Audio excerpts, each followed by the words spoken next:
Hello, this is Meg Riley, and you've joined us for another episode of The VUU.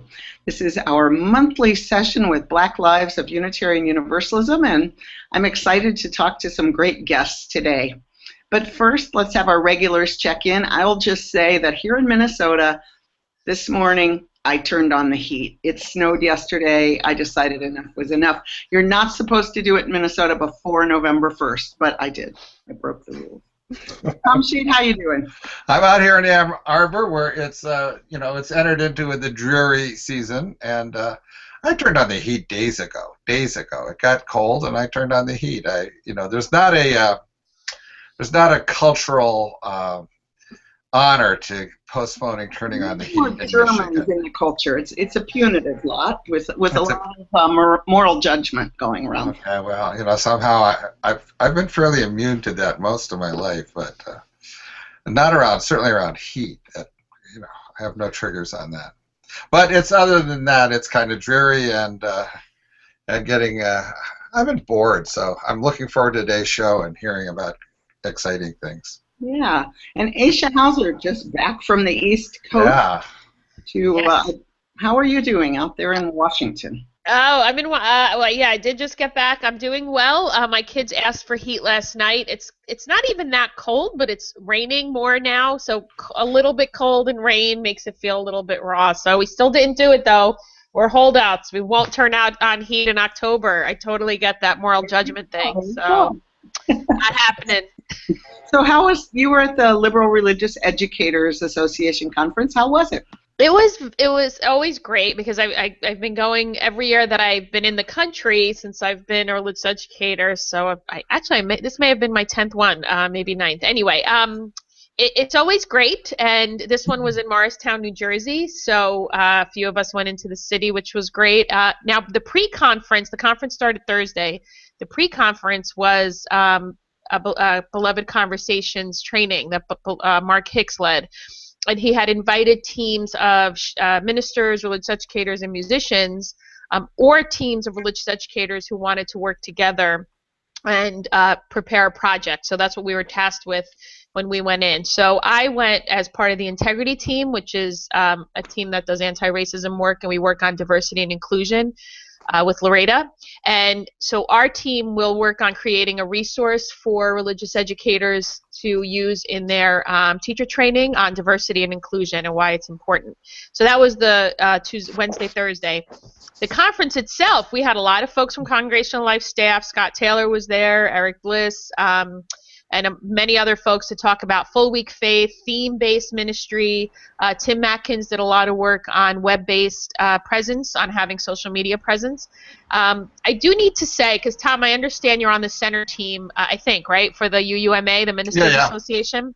So when, it's wonderful to hear about how to, new ways to think about, and although theme-based ministry is not exactly new, but Scott Taylor gave a wonderful presentation about it, and I was thinking, this would be a great opportunity to do with ministers and musicians, because the religious educators have one role, obviously, right? And I worked with a minister recently who said, well, I don't do theme-based ministry because I don't want to be told what to do. So, okay, so maybe if he was there, we were all together hearing why this is actually pretty compelling, and there's a lot of great reasons theologically, and Scott was giving testimony to how it worked in his congregation. But I every time I go to Loretta, I wish that we had more opportunities to do a Loretta UUMA musicians learning together, because we're all doing work to shared ministry for our congregation. So I love it. It's always a great conference, and I always leave thinking, gosh, I want to do this with the religious professionals we work together with, the ministers, and especially the ministers and the musicians, but the ministers, because I think having a holistic approach to congregational life will strengthen Unitarian Universalism, and I believe that with my heart. And I actually walked up to Scott Taylor, because at one point he said, well, if your minister doesn't want to do theme-based ministry, do it anyway. And I walked up to him and said, how is that possible? Come on. Like, yeah, we could do it at RE, but then it's not a church thing. I mean, let's all get real, So, I mean, he acknowledged that. But, so, Mr. Center Dude, there's an idea for you. Okay, well, I'll tell you this. I do know a lot of ministers who are interested in theme-based ministry, though I'm not sure how they implement it with their musician and their religious educator. But a lot of people are interested in it. I mean, it serves a great need for ministers somehow in terms of organizing, their preaching agenda, etc. But there's a couple of different task forces working on maybe a conference someday on maybe theme-based ministry, a way to get into a conference or something that's based on, that includes all the religious professionals. That might be a way to get at that. Well, we'll talk about it. I would love it. We should have a day on theme-based ministry. When we should. They didn't do it. I don't know how they even picked stuff for the Quest Monthly without a theme to pick it from, So, yeah, we're all theme-based as well. Different themes than Scott Taylor's, but, some of them were the same. Yeah, there are people working on. You don't have to do what someone says to do theme-based. You can pick your own themes, for goodness sake. Oh no, you can in RE, but the context of having the whole point of the message was, the theme was forgiveness, and so the sermon was on forgiveness. RE plan that day was on forgiveness. The music, so that was the point of the. So yeah, of course we, I do it in RE, and parents know, but. It's the holistic message. Anyone can do what they want, but if we're giving a holistic message that the whole church should be thinking and doing about this, and it's a way to connect the community, then It seems there's value in having the shared ministry approach. I just meant Scott Taylor has his own thing with his own. You don't need those to do. No, right. Well, it's it's a tragic fact that people sometimes think that having to coordinate with 2 or 3 other people constitutes people telling you what to do. Exactly. That would be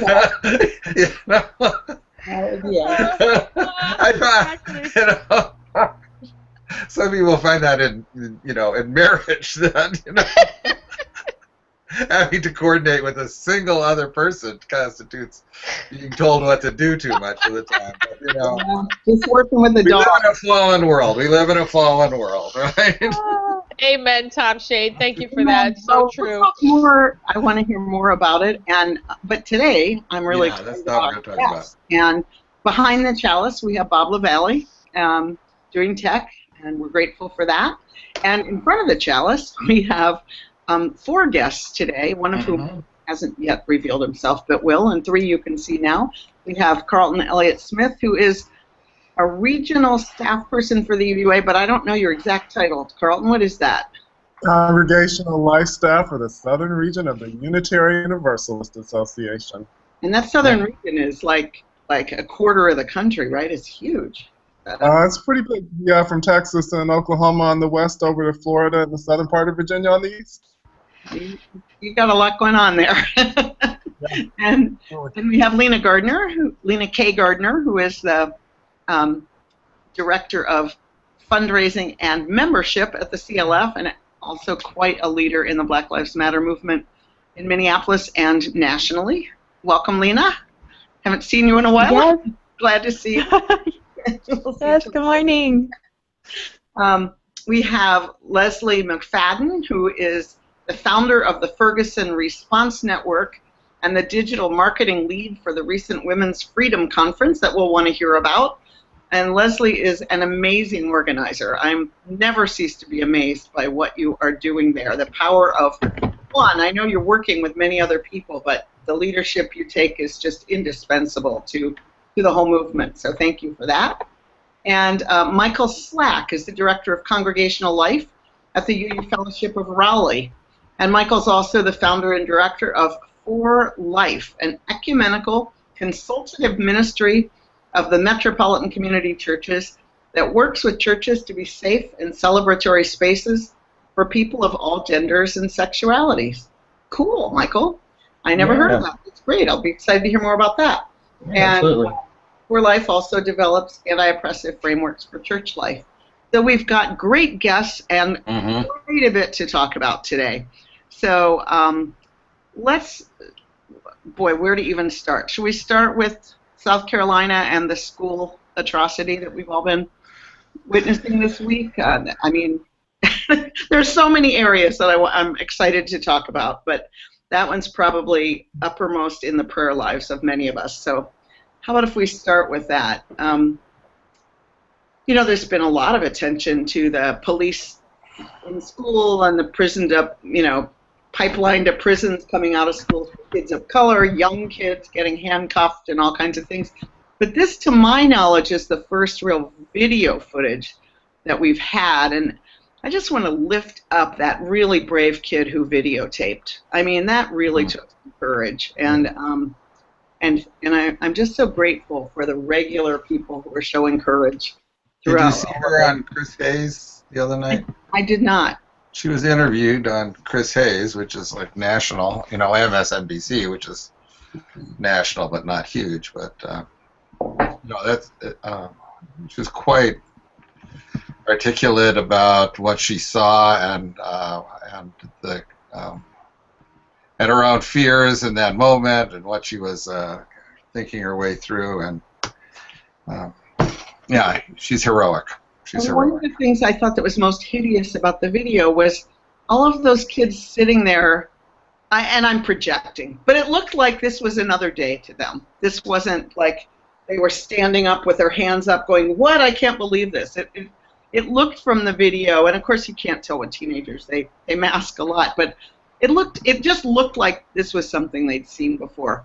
I'm wondering with any of our guests if, you know, what's going on with this, if there's good I'm sure there is good organizing in response to this, specifically about schools and policing, and just what you've thought and seen with this. Anybody want to take that? Sure. Can you guys hear me? Yeah, I think so. I think I'm unmuted. Great. Well, I think a few things certainly about the look in the classroom and what the students' responses were. You know, it was a very traumatic experience, obviously, for them. And that to me, that's what their silence showed, was the trauma of the moment and the continued trauma that they probably are subject to in this environment. And when we have policing in our schools, what happens to our young people. I think it was interesting, the young woman who was on Chris Hayes, she actually was arrested as a result of her intervention. And because she's 18, this is a high school class, she was taken to the adult detention center. Now, wow. She released her mother, but I just want to be clear that this was a real risk for her as an adult black woman that she took, but felt that she needed to. I know that we have gotten confirmation that the young woman who was assaulted did have physical injuries, and she also recently lost both her mother and her grandmother, and she's an orphan, and she's been in foster care for quite some time. So we're talking about a young woman who's been repeatedly traumatized over a very short period of time, and certainly one could understand her reluctance to leave the classroom. A place where she should be safe, and was assaulted in front of multiple adults that allowed this to occur. And obviously it's very disturbing. One other thing that's come to light also is the history of this particular officer, which the students refer to as Officer Slam, because he repeatedly and consistently, speaking with graduates of the school and obviously current students as well, he's known for slamming students, black students, onto the ground and being very physical and forceful with them in situations that are just uncalled for. And again, this started with a reluctance to put her cell phone away. So it's also a confluence of a few things. She was asked to put her cell phone away, yet we wouldn't know about this incident to the level that we do without a cell phone being in that classroom at the same time. So the other thing that it highlights for me is a larger issue of not just police in our classrooms, but the particular hole that we have in our society with regard to black girls and their particular vulnerability as they exist in this vortex of both white supremacy and misogyny and patriarchy. And we've seen so many instances of this, whether we talk about the Say Her Name campaign to highlight the deaths of black women at the hands of law enforcement that never get the attention that their male counterparts do, to situations in our school systems where program after program that is set up to address the prison to school to prison pipeline refuses to integrate gender into this conversation. And so for me, those are the conversations I hope that this leads to. I also am quick to point out that justice to me is not this police officer being fired. Obviously, that's a direct result of the situation, but we have to ask ourselves how this individual who has had lawsuits put against them, who has obviously had complaints put against them from students, is still allowed to have contact with our students. We have to ask ourselves that what kind of education environment is being created when a quiet girl who won't put her cell phone away, that the police is the result that our educators are taking with them. And just the general discard for black girls in our classrooms. And again, to statistics a little bit later, but to me, those are the things that come up for me when looking at this situation, not just in the micro, but stepping back a little bit and seeing the implications that it has overall in both the movement for Black Lives, and as our first Black Lives principle for UUs is all Black Lives Matter. That includes black girls and that includes black women. So those are my initial thoughts on the situation. Thank you. Anyone else of the guests want to come in on that? Yeah, I mean, I think, Leslie, you covered a lot of ground there. And I think for me, what's really striking is two things: is just the inability of the teenage girls to be allowed to have behaviors that are developmentally appropriate. When I think about all of my child care years and works, and I used to be a camp counselor for teenagers, and what's developmentally appropriate for them, and what's the response of the teachers and the people around them, especially given that she just went through a trauma of losing her mother. Absolutely, calling in a police officer is the wrong call. And the other thing that strikes me is definitely that the kids, they're not surprised by this. You can tell it's really, hard for them, and, they're not surprised, they're not shocked. This is, run of the mill for them. And that, I think, similar to what Leslie feels, justice for me is not just this officer being fired or even prosecuted, which I doubt he will be, but I think he should be. But justice is about recreating is about creating a school atmosphere where that is not the norm, where that is completely abnormal, and where the teacher in the room does not allow that to happen to their students, and really, does center, the worth and dignity of those girls and see them as children, as what they are, as teenagers. And so that, for me, it brings up a lot. But I was talking to my niece, who's actually 16, about this, or by talking, I mean Facebook chatting with her, and she was saying, that's not a surprise. That's how people deal with situations, and it's a really sad state of affairs. So, and I think for me, the thing too is that, remember, she was just trying to stay in the classroom, right? Like, I want to stay in the classroom, and that's so telling of how we funnel kids into prison. It's pretty sad. Now, correct me if I'm wrong. I think I've read that black girls are the most suspended kids, starting at very young ages, starting like in kindergarten, more than black boys. That it's black girls who really are most targeted. Has anybody seen those statistics? Yeah, that's definitely correct. So black girls are 6 times more likely to be suspended than their white counterparts, compared to black boys, which are 3 times more likely than their white counterparts. So it's a significant difference in those statistics. Recent report that came out, Black Girls Matter, pushed out over police and underprotected by the African American Policy Forum. They put out a pretty extensive report on this. Lots of takeaways from it, but a few statistics that I found interesting was that 12% of all black girls in school were suspended, while 2% of white girls were subjected to that same form of discipline. It took a year in both the New York City and the Boston public school system, and black girls made up 28% of the student body, white students about 14%. Black girls were 90% of all girls expelled. No white girls were expelled during that school year, 0. In Boston, you find the similar makeup. 35% of the student body were black students, 14% white.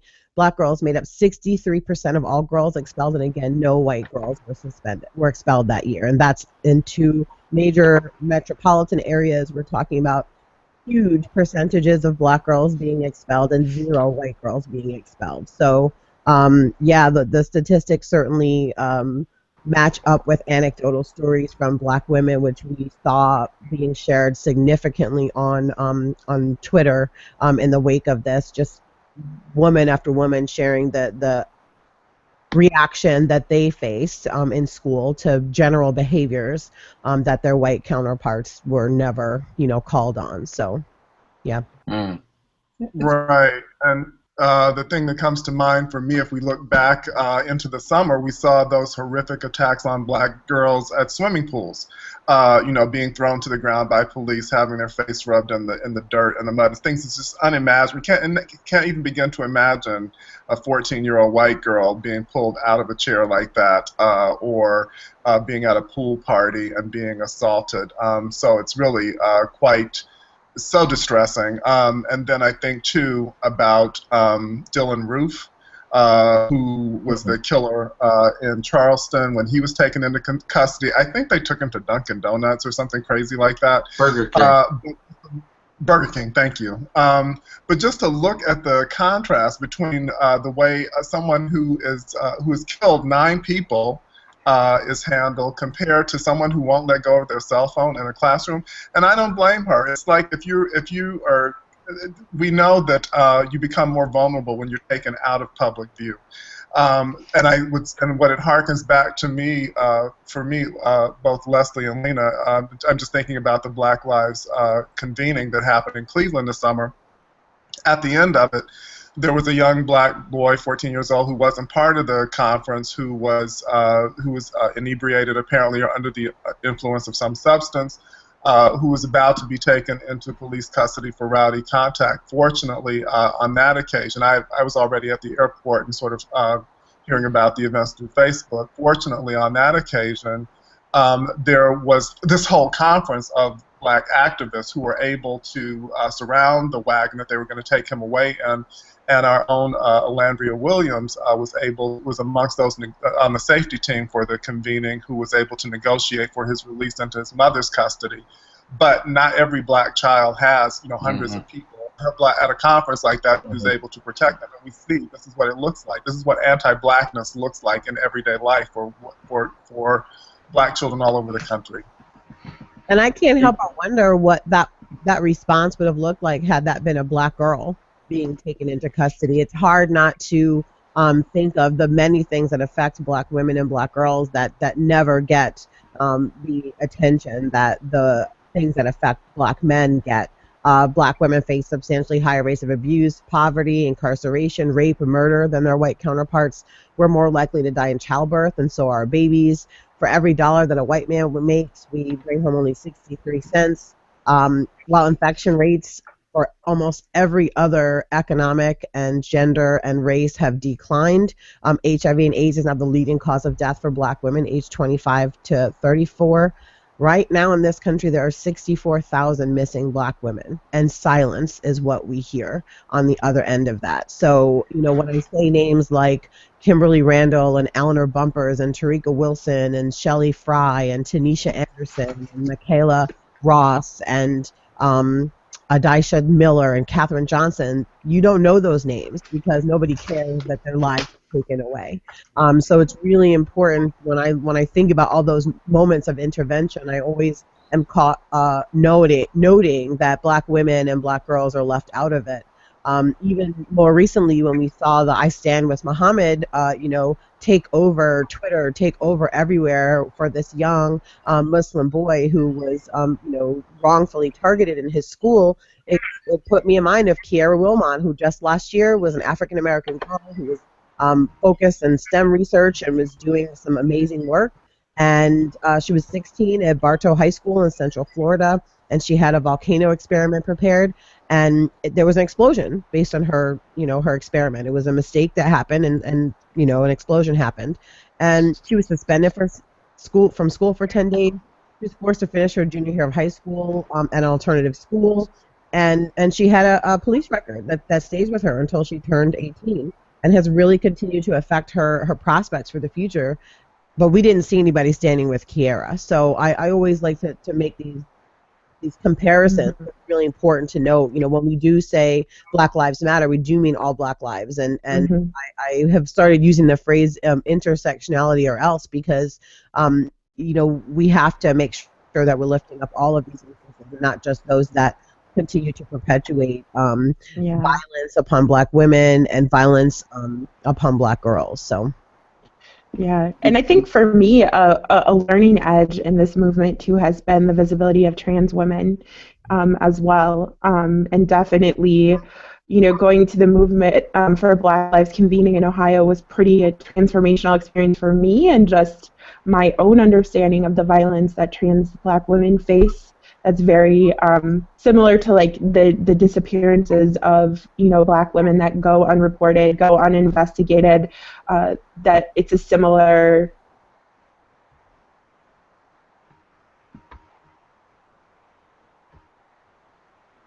that they don't rally, they don't march. It doesn't galvanize the same sorts of outrage that it should if we're really talking about valuing their lives as much. And so just wanted to add that. I think this intersectionality is just so critical. One of the things I was thinking was, being like Aisha, a religious educator, and learning about developmental theory, there's a lot of theory about white teenage girls disappearing, just kind of getting passive and quiet. And Black girls don't do that. And so there's something great about that culture, despite all of the the odds against it, or maybe because of it that Leslie, or in part because of it that Leslie was laying out, that if we took intersectionality seriously, we could be learning, we could be saying what's going right there that white girls could learn from, because I think that's part of why Black girls are seen as a threat, is because that passivity that is it's both gender and race. It's obviously hugely race, given what Leslie just said, but it's also, I think, keeping gender right in that conversation, I think, really enriches it, and especially gender that is the transgender community that Lena was just mentioning.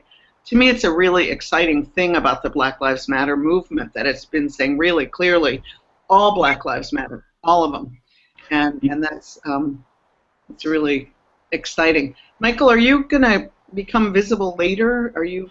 I'm not sure. Can folks hear me?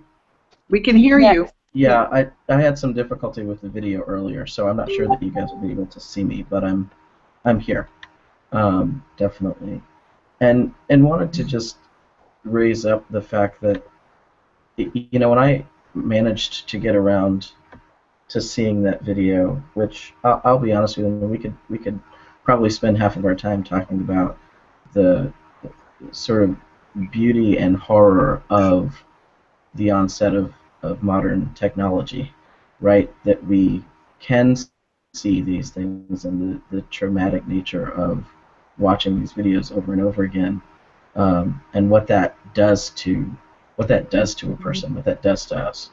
But once I was able to sit down and actually watch it, what came to mind immediately was a conversation that I had the pleasure of being a part of. I'm on an advisory council for a group called the Center for African American Religion, Sexual Politics and Social Justice, and there were a number of different people in the room with varying interests. And there were folks who were working on issues for folks in the Global South.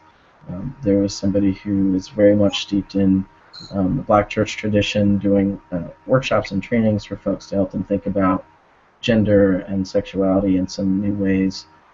It was just running the gambit, the things that folks were invested in and caring about. And the place, and we struggled trying to figure out, well, how do we come together around all these various interests? And the place where we managed to settle in all together was this notion that the ways in which our bodies have been misused and mistreated for generations, all the way back from being brought over into this country, like that is the place where all of this really begins.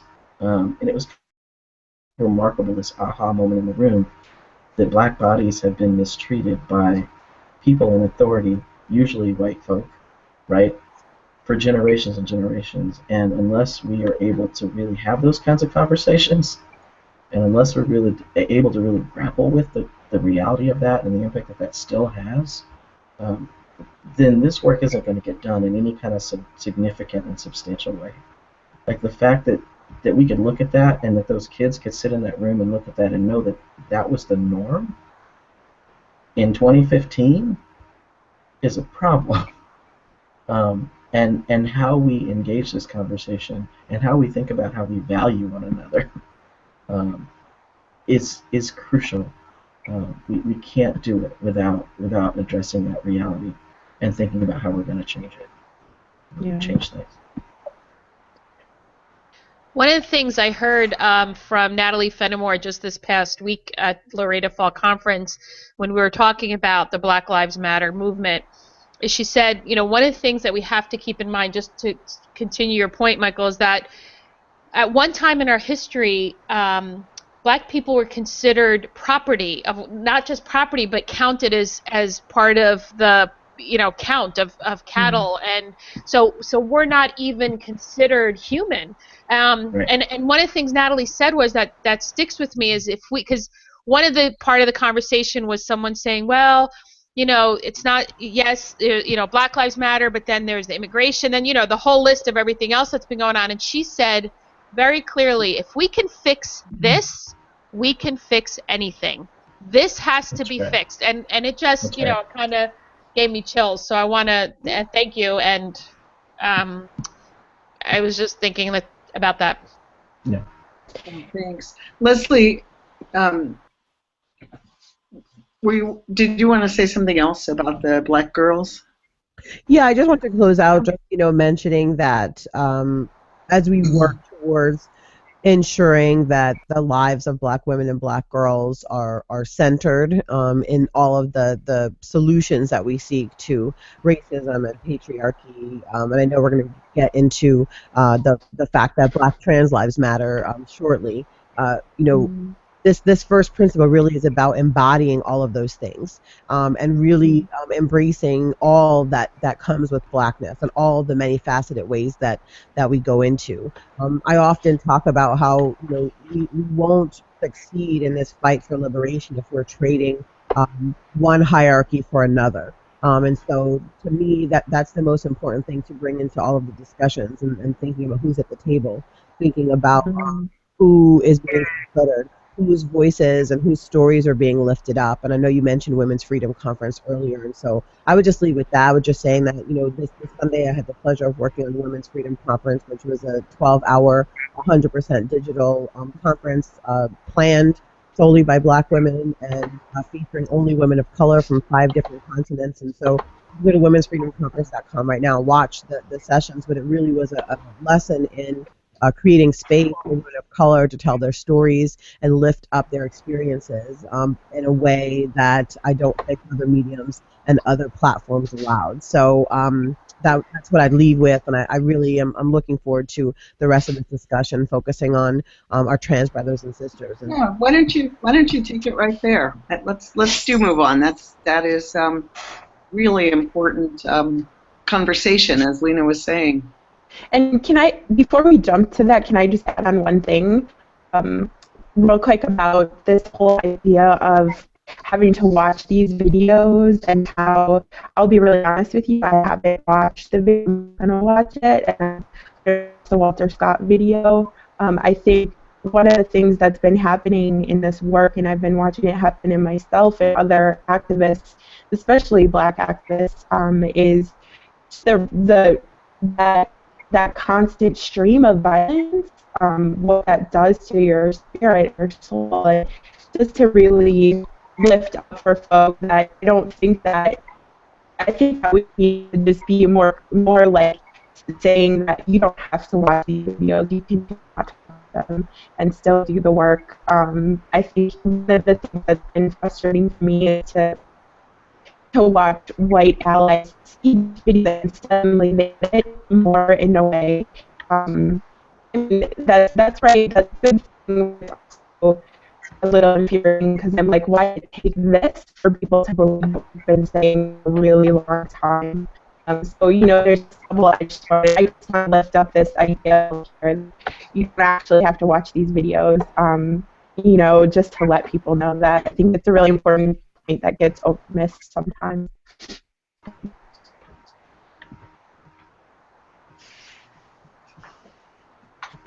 Yeah, thanks for that. Speaking of trauma, right? So, so Black trans lives. Let's go there. It's been, Black trans folks have been part of the leadership of this movement. Carlton, looks like you're wanting to come in. Yeah, I was just going to say, as we are looking, as we've been looking this month at the fact that all Black lives matter and that no one gets thrown under the bus, that means we're not looking to sacrifice anyone, as we're looking to be in support of and in favor of Black survival and even Black thriving. That certainly that means inclusion of our trans kinfolk in the midst of that as well. And I think within our Unitarian Universalist Association, I would say certainly amongst the ministerial colleagues, we have quite a strong representation of trans folks in our midst, particularly trans men. And I'm very grateful for the way that that's helped, for what I've learned and what I've come to understand about justice from our colleagues, our trans colleagues. And there's trans folks who are in our larger membership as well, but particularly grateful today for our trans colleagues. And I had the privilege of being one of the organizers of a worship service at General Assembly in 2014 in Providence, Rhode Island, that featured the Sanctuary Boston group, which is a relatively new gathering, worshiping community. And Mykal Slack was one of the people who presented at that worship service and did a tremendous job of sharing his testimony of what it's meant for him to be inside of this movement and to be in a spirit of generosity and forgiveness and Mykal's own journey. So I asked Mykal if he would be willing to share with us today, and Mykal said that he would. So I would turn it over to Mykal with deep gratitude for his ministry. Thank you, Carlton, for the invitation. It has been quite a unique journey, sort of traveling around, journeying around in my world, and seeing how much has been done and how much we still have left to do. I jokingly said, jokingly and not so jokingly at all, remarked to Carlton, I was like, well, there aren't so many Black trans folk in the movement, and we chuckled about that, but there's a reality to that beyond the jokes is real, and I think there are reasons for that. Quite frankly, I think that, we lift up hold out our Unitarian Universalist faith for all of the many wonderful reasons that we can do that. But also I think it's important to constantly question who we are and how we enter this conversation about welcome, how we think about how we create the spaces that we help to create, and who we sort of make room for is a phrase that really has deep meaning to me. I came into this faith, and in all the places where I enter, really being really clear about who I am and what I'm called to do, and unafraid of what that can ultimately mean. But I also know that, like at that event where this young person was surrounded by 100 people, like I know I'm surrounded in love, and I also know that there are far too many of us that are not, and that feel isolated. We talk about the fact that the onset of modern technology and the ability to videotape and record events as they're happening in some ways, I think it may even speak to how isolated trans folks, and in particular trans women of color, are feeling.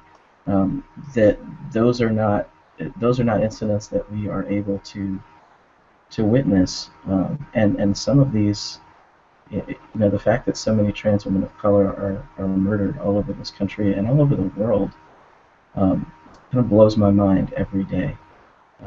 Every single day it blows my mind, and it blows my mind how silent we are about it.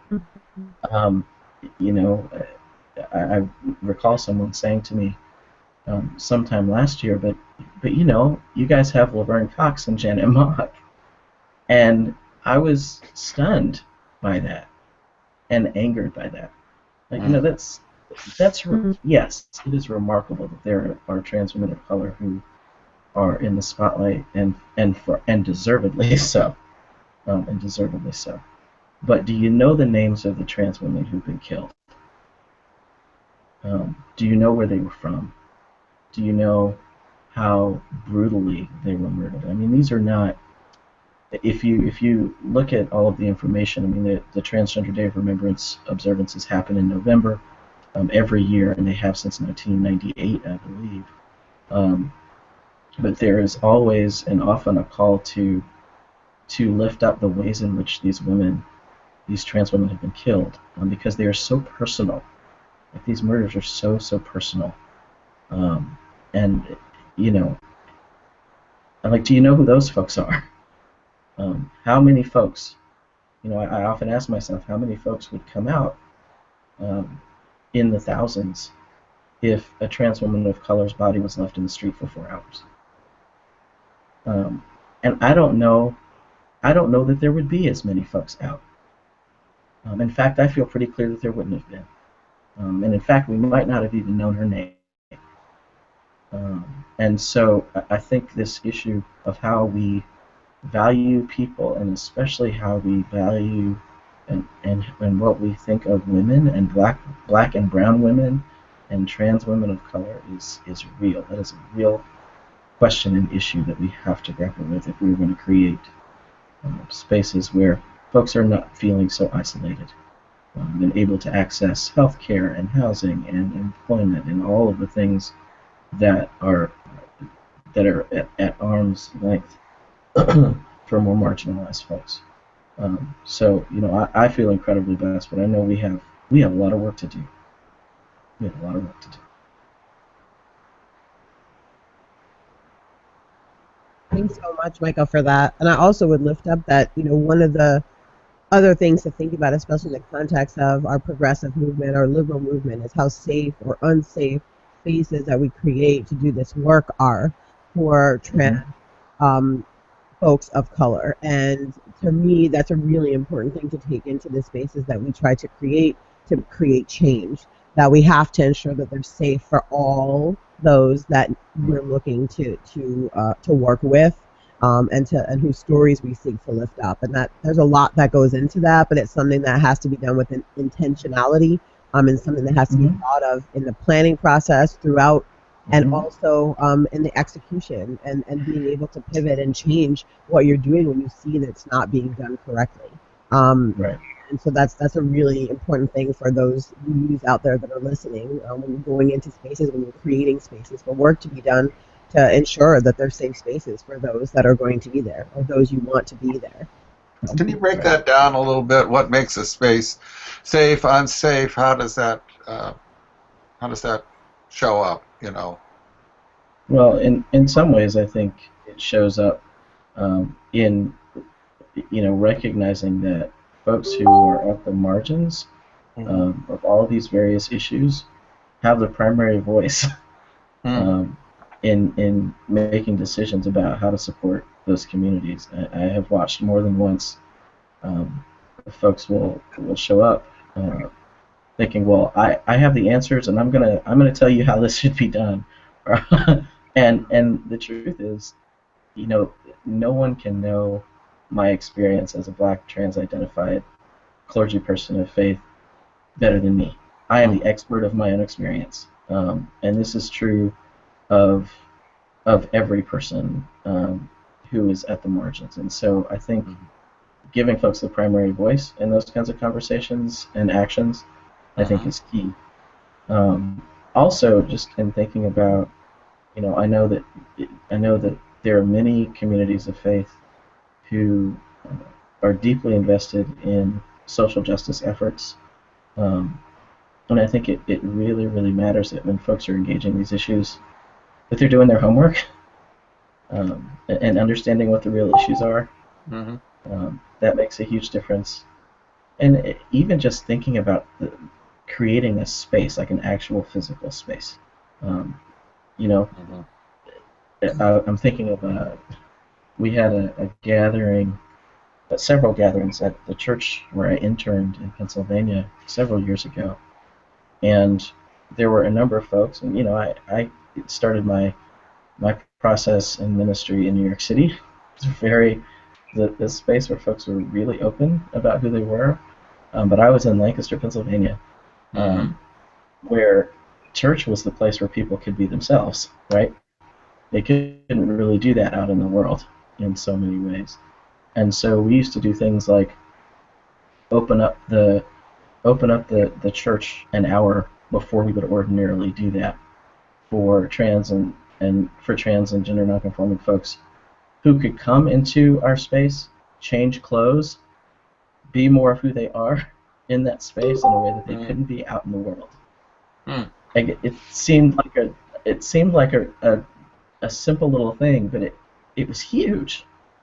It was huge. There's somebody who was clearly trans-identified who could not exist in that space and in that way out in the world. And so we opened the space up for them to show up, to change clothes, put on makeup, do whatever they needed to do to be themselves. So creating the space, making room, like those are the kinds of things that we have to do. Like we have to do it. Otherwise,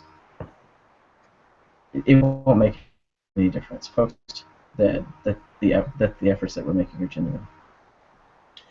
And to speak to some more tangible things, I know at the Movement for Black Lives convening, just as one of the organizers, we did go into the space with intentionality to ensure that all Black lives were lifted up, but we made mistakes and there were issues that had to be addressed during the convening. And so the floor was ceded to a coalition of Black trans attendees to discuss the demands and the things that they felt were important that needed to be lifted up in this space with so many Black organizers and activists there. I'll read through a few of the things that they lifted up that they thought were important in creating a space for them. One is preferred gender pronouns on all name cards, so that's a really important piece. They wanted to have workshop facilitator guides that spoke specifically to trans issues. They wanted a trans consulting working group so that throughout the planning process, at every stage, the trans experience was being thought of and put into the process points.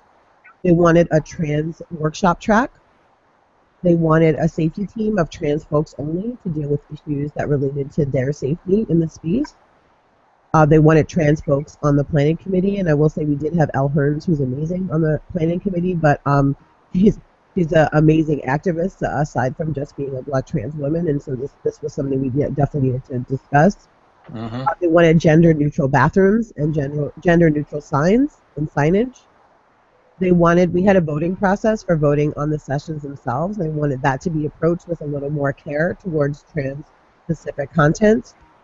And they wanted support for trans organizations, visible support for trans organizations within the context of it. So, things that we were asked for and things we definitely are taking with us moving forward. And also just the ability to know when you've made a mistake and to cede the floor to people and let them tell their truth and share the things that they need. So hopefully that gives people some context for some of the things that are important when creating those spaces. Thank you. Really helpful. Lena, you've mentioned that Cleveland really was transformative for you with understanding how important it is to think about and be conscious about Black trans folks. Was it because of what Leslie was talking about, some of the conversations that came out of things that needed improvement, or how would you say that manifested, that transformation for you? I'm just curious. Yeah, absolutely. I'm hoping you all can hear me okay. Yes. So for me, one of the first sessions I went to really centered Black trans voices and people, and really just pushed all of us to be thinking about privilege, cisgender privilege, and how it shows up, where it shows up in our organizing and in our lives.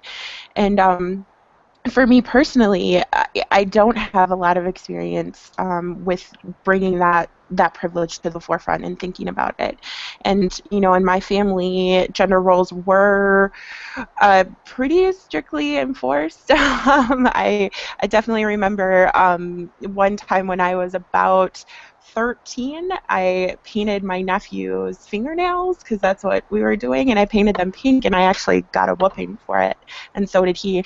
And so and before I just thought, oh, that's how it is. That's right. That's what it should be. What was I thinking? Like, I shouldn't have painted his nails because he's a boy.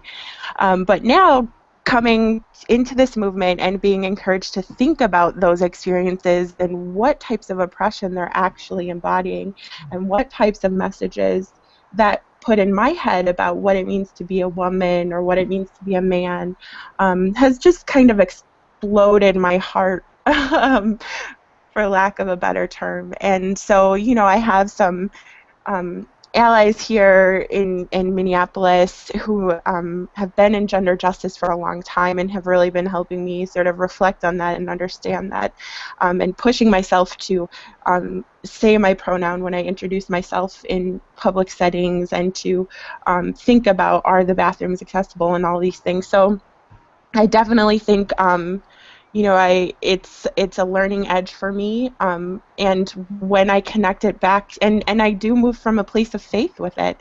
If I'm truly going to say that I believe that Black trans lives matter, then I have to change the patterns of oppression that I have learned and internalized. So. Yeah, and I underscore what Lena was saying, and I'd say that being part of our Unitarian Universalist Association over the course of the past, 20 or so years, and I'd say especially over the course of the past 10, there seemed to, for me at least, in the circle that I've been running in within our association, have been numerous opportunities to encounter, work with, be in conversation with trans folk, and I'm very grateful for that. And when this conversation surfaced at the Black Lives convening in Cleveland that Leslie was talking about, I was listening to it. It's like, and I'm just thinking, it's like we've had many of these conversations before in the context of Unitarian Universalism. I remember when it wasn't that long ago that gender-neutral bathrooms was introduced at General Assembly, and people had different reactions to that. But I felt a little bit ahead of the curve, and I'm grateful for that in our Unitarian Universalist context. The other thing that surfaces for me as we're talking, tying in our earlier conversation about the assault on the young woman in the classroom, and we're talking about Transgender Day of Remembrance coming up next month and how trans lives matter, is that it all, that I'm thinking of it in the context of the constant policing of Black bodies. And that whether it's painting a boy's nails or something like that, there's always something that needs to be controlled, managed, something that's perceived as dangerous, and Blackness is being perceived as dangerous under any circumstance, and something that has to be constantly squelched and put under a microscope and jailed and imprisoned and otherwise punished for stepping out of line. And I'm thinking about us being coming up to Halloween this weekend, and it's funny. I think sometimes white people go to see movies like Friday the 13th or Freddy Krueger or something like that. But what is more terrifying than knowing that you can be snatched out of your chair inside of a classroom if you're a student? What's more terrifying than knowing that you can be choked to death on the street of Staten Island? What's more terrifying than knowing that you can be coming back from the grocery store with a soda in your pocket and a bag of Skittles, and someone thinks you're a threat to them and chooses to take your life? So I think that I'm hoping what people are able to get a grasp of is just what anti-blackness looks like on a day-to-day basis for those of us who are black, and can begin to wrap their minds around this and see it. And it's not an anomaly. These things are happening every day, and unfortunately, tragically, but fortuitously in a certain way, some of it's being captured on camera, similar to what was happening in the 50s and 60s around civil rights. And so maybe that'll be the beginning of change and transformation. Fingers crossed. Fingers crossed. Mykal, were you in Cleveland? Were you at the event in Cleveland? I don't know. I was not. As you work in congregations around issues of trans inclusion, and I don't know if you've worked in black congregations or around issues of black trans inclusion and involvement, but what would you lift up? Leslie gave us a great list of markers. What would you lift up as a good starting place for people? I think the pieces that Leslie lifted up are really incredible places to go. One of the things that I also like to do when I'm having conversations with congregations, I invite folks to spend some time actually talking about their own gender identity. I mean, the reality is we spend so much time otherizing people that if folks enter a conversation about gender, they want to talk about those trans folks as if somehow everyone in the room doesn't have a gender identity, as if somehow gender doesn't impact everyone. It impacts all of us, and often in ways that we don't recognize, don't think about, have never talked about. And it is, I have found it really useful to begin the conversation that way, not so much with sort of thinking about language and discourse, although we do get there, but really thinking about our own experience of gender. And it's remarkable what rises to the surface when people are actually having those conversations.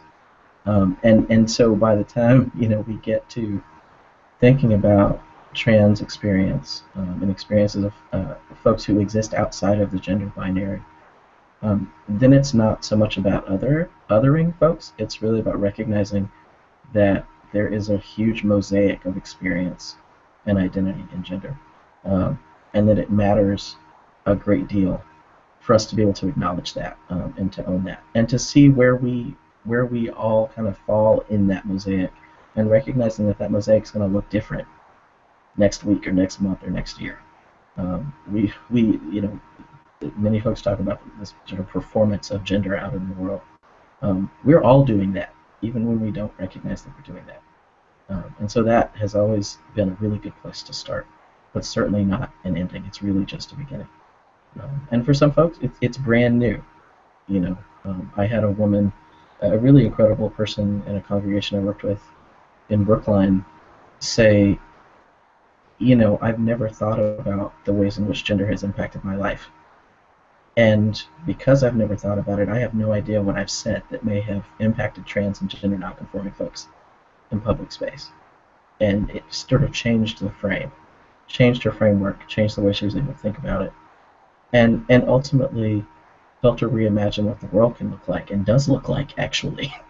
But it in many ways, I think it begins there, specifically around the gender piece. Yeah, thank you. I think if we add the intersections of race and class and sexuality into that conversation, I think, again, we have to think about what we bring into this conversation, not just who other people are or aren't, but what we bring, and to be honest and real about that, and to work through it. Well, it's hard work, but it's worth doing. It is hard work, and it's really inspiring work that all of you are doing. There's so many conversations that we haven't gotten to, and so I'm really excited that Black Lives of Unitarian Universalism have agreed to come monthly. We didn't talk about the October work within Blue. There is material up on your Facebook page, I know, where people can follow with the principles and all of the work that you're doing to locate this within Unitarian Universalism. And we are, sorry about that. Hey! Oh, yeah, there. So there's somebody saying hi. We'll just There's Whoa. one other person who just wants. Hi, Kenny. Hi, Kenny. Hi, Kenny. What's up? Lovely to see Kenny Wiley, famous writer, dropping in for a moment. So, with people like Mykal Kenny Slack. writing Yeah. and organizing, we are in good hands for these difficult times. So thank you so much for your inspiring work, Carlton, Lena, Mykal, Leslie, Kenny, and all of the folks doing this good work. Next week we'll be talking with the Lucy Stone folks who got a $100,000 grant and hear all about that. And we do have podcasts of these now, so you can go on the questformeaning.org website and listen to podcasts of back episodes as well as this one. And thank you so much for being here. Any final words from any of our guests or regulars? Yeah, my final words would be just to point out that while, well, just to say that Black women and Black girls and Black trans folks are not voiceless, but we are unheard. And so I hope that everybody works on hearing us as we speak about our issues. Thank you. That's right. That's good. That's good. All right. See you next time. I Take can't care, everyone.